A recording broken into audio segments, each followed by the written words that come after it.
The Chiefs were on the cusp of a shocking upset here at Heinz Field.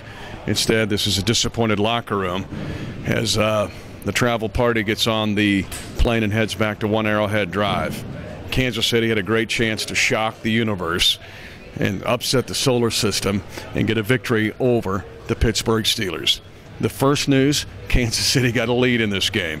For the first time in 494 minutes and 51 seconds of game clock, Kansas City had one of its best drives of the season to take a 7-0 lead, their first lead of the year. Jamal Charles caps it off on a 12-yard run after Tony Mohiaki had a big 38-yard reception. Not only did the Chiefs have a one-possession lead, they got a two-possession lead. After a fumble by Ike Redmond of the Steelers, Kansas City was able to get a field goal from Ryan Suckup.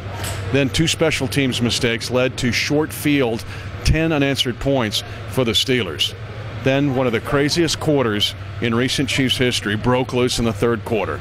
Kansas City had 2 touchdowns taken off the board. A wide receiver screen to Dwayne Bowe, called back. TD, holding on Kansas City.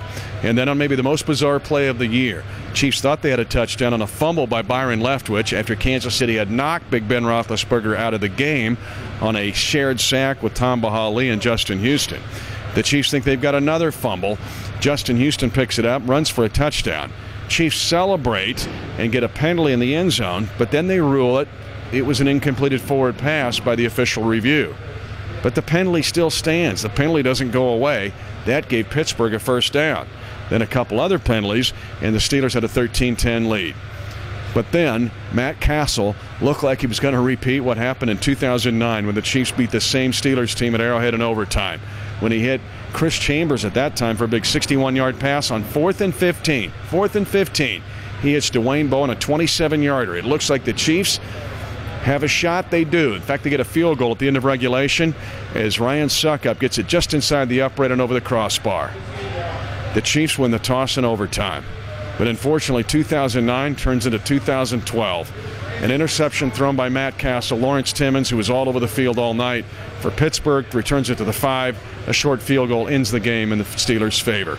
The Chiefs' defense maybe had their best game of the year, or similar to the game against Baltimore. Derek Johnson all over the place, double digits in tackles. Alan Bailey gets a fumble recovery, the second of his career. Eric Berry was making plays all over the field. And yet, it boils down to a loss here in Pittsburgh, 16-13 in overtime. Now Kansas City comes back to Arrowhead on Sunday for a military appreciation game, and I hope everybody shows up willing to show. Kansas City does this better than any team in the league, to show support for the military. It's just part of the culture for the Chiefs Kingdom.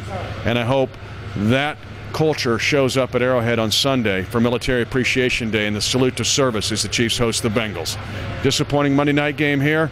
Kansas City will try to pull it off against Cincinnati on Sunday. Reporting from Pittsburgh, I'm Mitch Holtis, voice of the Chiefs for KCChiefs.com.